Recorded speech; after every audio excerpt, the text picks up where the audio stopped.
in my words. Lord Krishna says it is desire, begotten of the quality of motion. That's outward consciousness, that's all. This thing, that thing, this thing, that thing, no end to it. Desire, begotten of this quality of motion, all-consuming, all-polluting, know thou this as our foe here on earth. As a flame is enveloped by smoke, that is, underneath the smoke is that little flame. So underneath this outward happiness is that little flame of desire, which has to be satisfied. As a flame is enveloped by smoke, as an embryo is wrapped in the amnion, so this is enveloped by it. Enveloped is wisdom by the constant enemy of the wise in the form of desire, which is insatiable as a flame. So understand, this desire cannot be satisfied. That's the nature of it. Nothing is satisfied in duality. The satisfaction comes in the unity of God's consciousness. That's why things of this world are not satisfying. The utopia cannot take place in this world. It can be much better, I'll admit. But the utopia is in the presence of God within us. There we can find and attain fulfillment. And so we have to watch desire. He who followeth the promptings of desire attaineth not to perfection, nor happiness, nor to the highest goal. You can be quite happy in this world, but watch out. It goes away.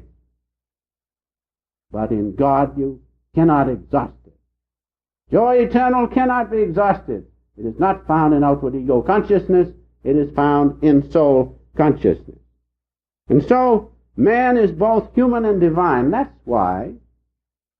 why we have to satisfy the soul consciousness within us. The human aspect of us is ego consciousness, subject of all our thoughts and desires, and all our satisfaction of all these senses is ego consciousness. That's the human aspect. The divine aspect is the soul within us. Eternal spirit. We satisfy the ego consciousness. Sometimes we fail to satisfy that which is lasting. Soul consciousness within us. So let us remember, meditation is an absolute must to any intelligent being, unless he wants to end this existence with zero. God alone is what we need. Ordinary happiness, as I have said, is in ego consciousness. Joy eternal is realized in the inner or soul consciousness. Now, why is it? Why is it that man follows these outward things, the fulfillment of desire? Why is it? There's a reason for it. It is because he is born into delusion. He is born into Maya. As the Bhagavad Gita says, all men walk the earth wholly deluded. No wonder we fall, so to speak, for the call of the senses. That's natural. But that doesn't mean we have to stay there. Shortly after that in the Gita it says, get out of my delusion, Arjuna. Get out of it. Know the presence of God within you. And so Maya is the thing. Maya is that which makes it easy for men to follow outward things. And following them, they cannot satisfy themselves. You read the newspapers, you find that out. They cannot satisfy themselves because the fulfillment is not in outward consciousness.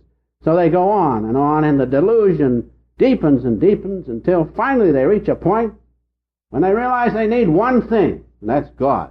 Then they wake up. The wise do not necessarily reach that point in that way. They understand it, they realize it, but they reach it through the wisdom of the soul. They do not wait until they're down and out, so to speak, but they find God through the wisdom of the soul. So, this delusion is something which we must understand. In this delusion, things are not as they seem. Things are not as they seem in this outward consciousness. You feel, well, if I get this, I'll be thoroughly satisfied, and you wake up that you will not be satisfied.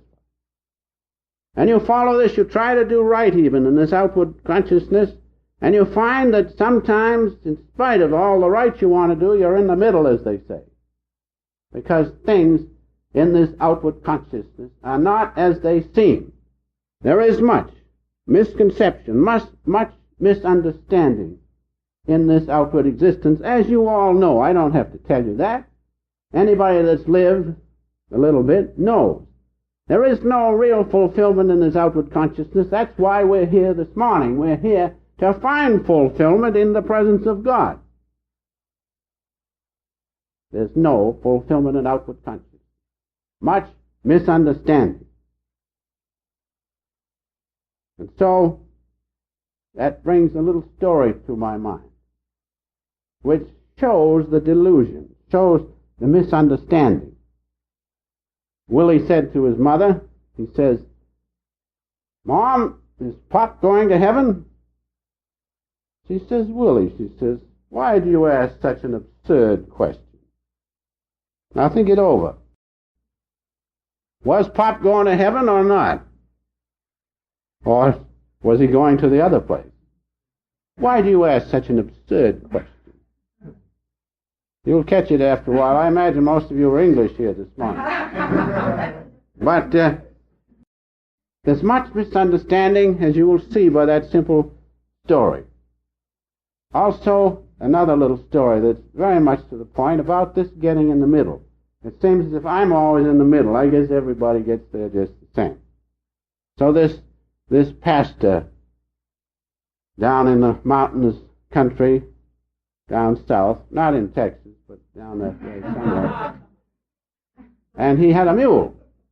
He had the mule which he used to ride in that mountainous country to see his parishioners. And so one of the mountaineers said to him, he says, "Does that mule ever kick you, parson?" He says, "No." He says, "He never kicks me, but he often kicks where I recently was." So don't get in the middle.